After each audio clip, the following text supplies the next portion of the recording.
MRR news ప్రతి దృశ్యం ప్రజాపక్షం నినాదంతో ఆరుభవించి సుమారు 8 వసంతాలు పూర్తి చేసుకున్న శుభ సందర్భంగా 2 తెలుగు రాష్ట్రాల్లో పనిచేస్తున్న స్టాఫ్ రిపోర్టర్లకు, జోనల్ ఇన్ఛార్జ్లకు, జిల్లా కోఆర్డినేటర్లకు, జిల్లా బ్యూరో చీఫ్లకు, క్రైమ్ బ్యూరో చీఫ్లకు, 2 తెలుగు రాష్ట్రాల్లో పనిచేస్తూ ఉన్న అన్ని నియోజకవర్గాల స్ట్రింగర్లకు, MRR news digital media providers కి, ఎంఎస్ఓలకు, సబ్ ఎడిటర్స్ కి, యాంకర్స్ కి, కెమెరామెన్లకు, ఆంధ్రప్రదేశ్ మరియు తెలంగాణ రాష్ట్రాల్లో పనిచేస్తున్న సిబ్బందికి, ఎంఆర్ఆర్ న్యూస్ ఛానల్ వీక్షిస్తున్న ప్రేక్షకులకు ఇవే మా హార్దిక శుభాకాంక్షలు.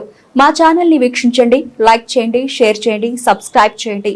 గ్రామీణ ప్రాంతం నుండి పట్టణాల వరకు ప్రతి సమస్యను అధికారుల దృష్టికి తీసుకెళ్లి సమస్య పరిష్కారానికి కృషి చేస్తూ ఉన్న ఎంఆర్ఆర్ న్యూస్ ప్రతి దృశ్యం ప్రజాపక్షం నినాదంతో ఆరంభమై నేటికి 8 వసంతాలకు చేరువలో ఉన్న ఎంఆర్ఆర్ న్యూస్ ఛానల్ అతి త్వరలో విశాఖపట్నం, విజయవాడ, గుంటూరు, చిత్తూరు, నెల్లూరు, శ్రీకాకుళం, కర్నూలు, పల్నాడు జిల్లా, విజయనగరం, బాపట్ల, నల్గొండ, హైదరాబాద్, నిర్మల్, ఆదిలాబాద్, సిద్దిపేట జిల్లాల్లో ప్రసారాలు టెలికాస్ట్ కానున్నాయని MRR news managing director M Raja తెలియజేశారు. బులెటిన్ ముగించే ముందు పత్రికా మిత్రులకు నమస్కారం. నా పేరు బత్తుల నాగేశ్వరరావు, ముప్పాళ్ళ మండల తెలుగుదేశం పార్టీ అధ్యక్షుడిని. గత వారం రోజులుగా ఈ మైనింగ్ విషయం కానీ, షాడో ఎమ్మెల్యే అని శివరాం గారు నానా ఏగీ చేస్తున్నాడు ఎందుకు తెలుగుదేశం పార్టీలో. ఫస్ట్ దానికి కారణం ఏంటంటే ఆయనకి సరైన ప్రాధాన్యత పార్టీలు ఇవ్వలేదనేది ఒక అక్కసు.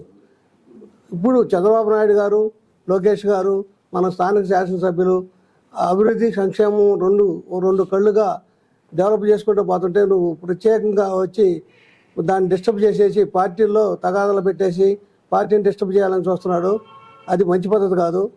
శివరాం గారు 14-19 ఏం చేశాడో అందరికీ తెలిసిన విషయమే. పంచాయతీ గ్రాంట్లు కూడా డబ్బులు తీసుకున్న వ్యక్తి.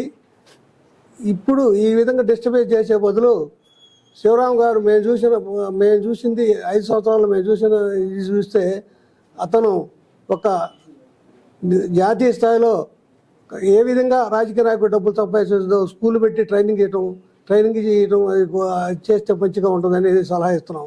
ఎందుకంటే ఆయన చేసిన అవినీతి ఎవరు చేయలేదు.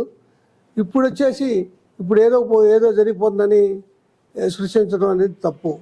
తెలుగుదేశం బాగా కష్టపడి 24 దాకా రాక్షస పాలన నుంచి మనం ఇప్పుడిప్పుడే ప్రశాంతంగా ఉంటున్నాం తెలుగుదేశం పార్టీ అధికారంకి వచ్చిన తర్వాత. కాబట్టి దయచేసి శివరాం గారు మీరు ఎట్టి పరిస్థితుల్లో పార్టీని డిస్టర్బ్ చేయొద్దని సలహా ఇస్తూ సెలవు తీసుకున్నాను.